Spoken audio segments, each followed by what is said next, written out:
Hello, my name is Naama hanegbi. I am a traditional Tantra teacher, the co-founder of the Path of Tantra, which is an international school of Tantra, the founder of Prema, School of Love, and this amazing Tantra online conference. I dedicate my life since 2002 to the studies and practice of Tantra as my spiritual path, and for me Tantra is a way of living. I studied with some amazing and excellent teachers, and I am so very honored that some of them have agreed to speak in this conference, and you can hear them speaking in this conference. So, as I said, and as you could hear from my teachers as well, Tantra is a spiritual path, a way of living. Tantra means web or a tool for expanding the consciousness. Everything that we do in our daily life can be a tantric practice. Tantra includes many beautiful practices and sadhana, such as yoga, rituals, devotion, which we call also bhakti, meditation, guru yoga, yantras, mantras, yagnas, sexuality, and so much more. In my talk today, I would like us to focus on the art of rituals and devotion. Let us speak about the meaning of rituals in the tantric tradition and the path of bhakti. Rituals are one of the main practices in the tantric tradition. They are celebrated and practiced both as a form of bhakti, the path of devotion, and as a precise science, where each color, each movement, and each mantra has a meaning and is producing a certain effect and energy. Bhakti, the path of devotion, often speak about God in whichever form or without a form that you might choose. For me, bhakti is the arousing of the energy of ecstasy in our heart toward an object of the divine love that we may experience as mysterious, supreme, beautiful, transcended, and divine. Or in other words, I prefer to call it God. And God is just a word. We can use any name for saying what is God for us. You choose what word is right for you, if any, because all these words are different and all are the same. All eventually is our connection with something which is great, beautiful, and filling us with inspiration. Bhakti will be to surrender and dissolve into divine love. I see bhakti as unity through duality. We feel our divinity by dissolving into the subject of our love. And actually, dissolving into the subject of our love is also very near definition to meditation. Since meditation will be also that we focus enough in one thing, in one object, until we become one with this object. Unity through duality is the same thing we experience when we fall in love. We love the other so fully until we feel united with that one. So bhakti, falling in love, or maybe rising in love, and meditation are very near in the essence of becoming one with the object. I see bhakti as a gate to divine love and beauty. And the beauty in bhakti is that it is all about love. And it is both very individual path and both very divine path. It is so individual since each person raised in love with his or her object of devotion and love, and for each person there are different gates from where he or she can cross and unite with the infinite. Let me name some gates that some people feel inspired to cross. These are few tools that are working to some people as gates to the infinite love. And then you can add more, because there are so many. And these gates are just different things that we experience in life, different things that are happening in our life, that we do in our life, that can be a crossing door, a crossing gate to this divine love. So, for example, when we experience sadness of separation, longing, or what we call the wound of love in the Sufi tradition, this can be a gate into divine love. We feel the separation of the beloved and we want to unite. Celebration of life is also a very beautiful gate, that we celebrate everything in life. Contemplation of the present moment, another gate. Compassion, prayer, dance, making love, singing, cooking, and rituals. All of these are just few gates in the path of devotion, in the path of Tantra and Bhakti. And you can name and you can think about so many other gates, but these are few. Now let us focus on rituals and see what are traditional tantric rituals. One of the main gates of Bhakti is rituals. The goal of the tantric ritual is to uplift the mind and transcend it in order to create the best conditions to have a direct experience of the energy or spiritual concept in which we work with in the ritual. So, in other words, the tantric practitioner aims in the ritual to dissolve himself and unite with the object of the ritual. Dissolve the limited self and unite with the supreme energy and infinity. This is the goal of a ritual. Full identification between the practitioner and the object, between the devotee and the object of devotion. And in Tantra, the object of devotion is normally the image of a god or a goddess, which represent a certain energy or metaphysical idea. So actually, tantric rituals are an act of love with the beloved, in which we choose our god or goddesses or specific metaphysical idea, and we fall in love with this idea through the ritual. Which rituals are very often called pujas, yet not every ritual will be a puja.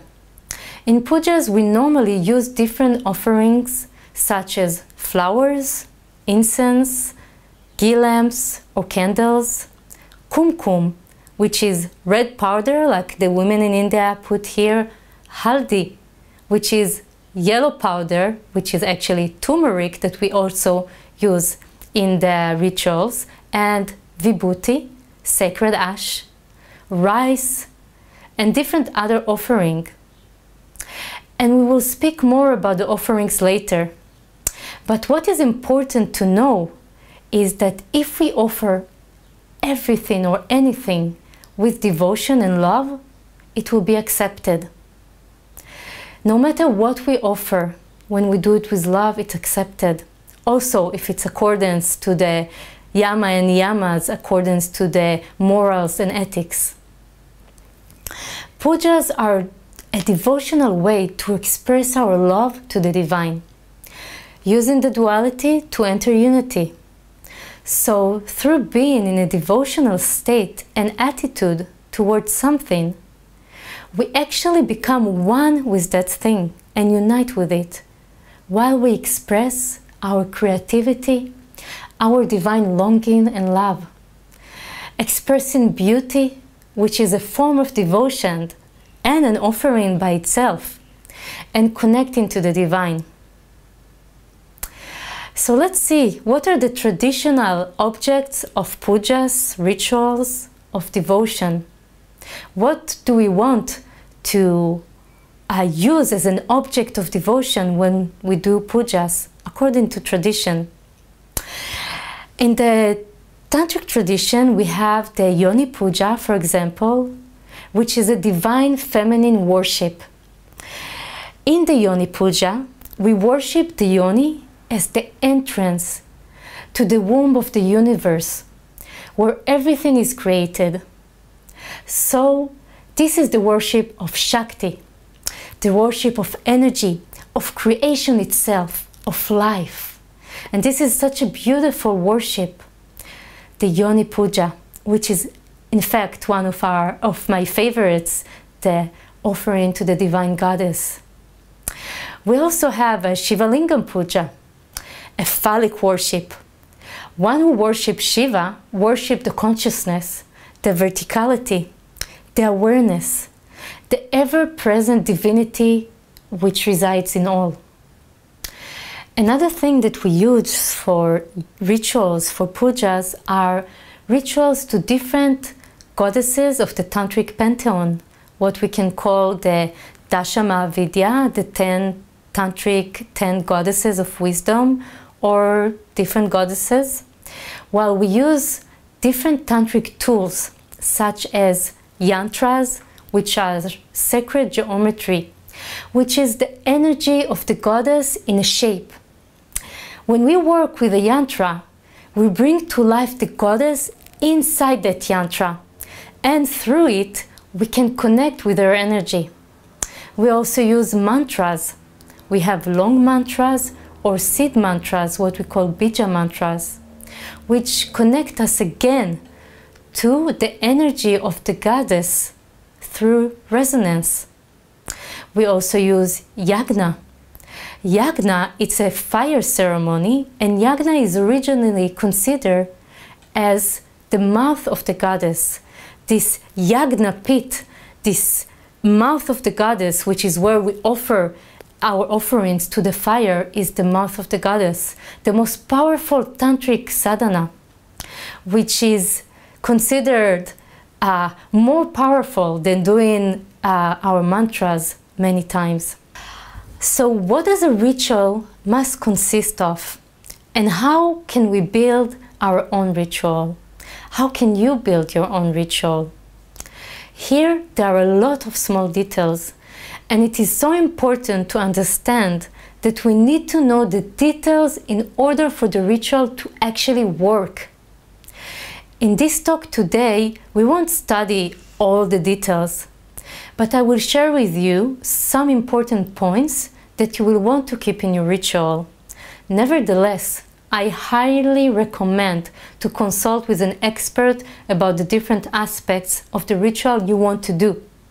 In this conference, you will find few teachers that can guide you in this. And it's really important that whenever you want to create a ritual, to consult with these teachers. Here, I will just give some brief guidelines.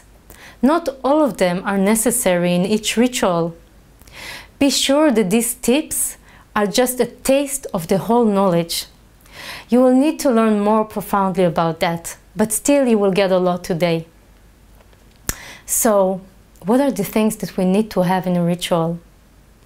First, you will need to choose an object to dedicate the ritual to. A deity, an idea, a concept, Shiva, Shakti, Lakshmi, Kali, any idea that you want to choose. And then you'll have to go to some preparations. First, you will need to do some purification. Inner purifications and outer purifications. We need to prepare the space where the ritual will take place, and we need to prepare and purify ourselves as well. So what does it mean? It means that we need to clean the area where we do the ritual, the room, the hall, physically and energetically. Also decorating the place with flowers, with candle, with incense, to make it sacred, to make it different from what it normally is. And also purifying of the body and the mind. Of course, we can wash ourselves, take a sacred bath, do some sadhana to prepare our body and energy and mind. And mind and energy preparation can take even few months. We can do some sadhana a few months in order to reach one specific ritual. And we can take the time, it's important. Then we also do a preparation of the objects of the offerings we will use during the ritual. We can purify them as well and dedicate them. And many times when we choose to work with a specific deity, a goddess, Shiva, whatever deity we choose, we might want to use a yantra to build a physical, geometrical representation of the object of the ritual that symbolize its living body. The yantra is the living body of the deity, of the object of the ritual. And this yantra can be built with grass in the earth. It can be what we call living yantra, or with colored rice. But it's important, of course, to know the specific geometrical representation of the deity we want to work with, not any. And another point which is important is to do an invocation or an invitation of the deity into the yantra. This process is called, in some traditional lineages, prana pratishta. So we can do an invocation of the energy into the yantra through this prana pratishta. And we do a consecration of the ritual, invocation of the deity. And it's very good to do it vocally, loudly, so you're heard. You really invite the deity to come in. You really bring her with your love and with your devotion to come into your ritual. Then you can start the ritual itself. And the ritual itself can include many things. And it's very important that you feel that your heart is open during the ritual, that you stay conscious and focused in what you're doing and full of love. And the ritual itself can include different offerings such as rice, water, milk, honey, curd, flowers, sandalwood paste, different kind of clothes, jewelries, incense, food, offerings of light, either it's candles or oil lamps, offering of prayers, and so on. Anything that will please the deity, we can offer to this deity. And of course, we need to learn what each deity likes. So when we choose to do a specific ritual, we need to learn what pleases this deity. Then we can also add to our ritual meditation, mantra. We can have mantras that we receive from our guru through initiation is the best, because if we use mantras that we did not get initiation to, the effect will be not as strong as receiving it through an initiation from our guru.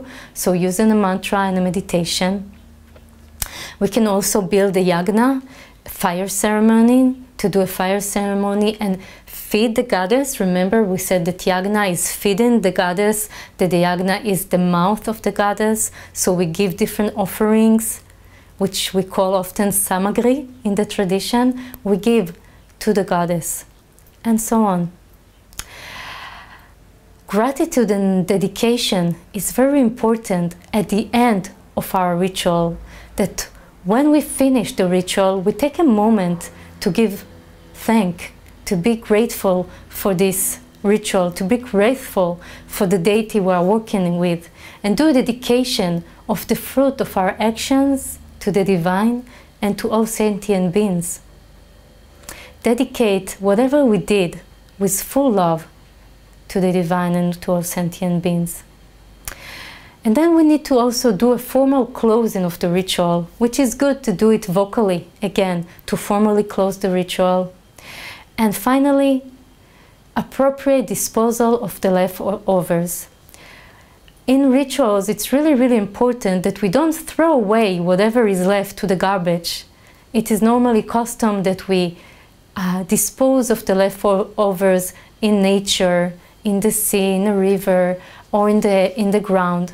So it's really important also to know how to dispose of the leftovers. So these are just few tips and a bit of knowledge about tantric rituals. This is a very vast subject, and if you feel called to learn it more profoundly, please dive deeply into these studies and find the best teachers that can lead you in the right direction. The teachers in this conference are all qualified and can teach you more about rituals as well. Just choose the teacher that your heart feel connected to, that you feel a heart connection and a heart calling to, and ask them to learn more about this subject. So just to conclude, Tantric rituals are a very beautiful path of devotion and love. And I hope that you find in this talk some tips and some inspiration that you can take into your life. I hope that this Tantric ritual path will bring joy into your life. And I hope to meet you on this path of ecstasy. Thank you for being here with me. Namaste.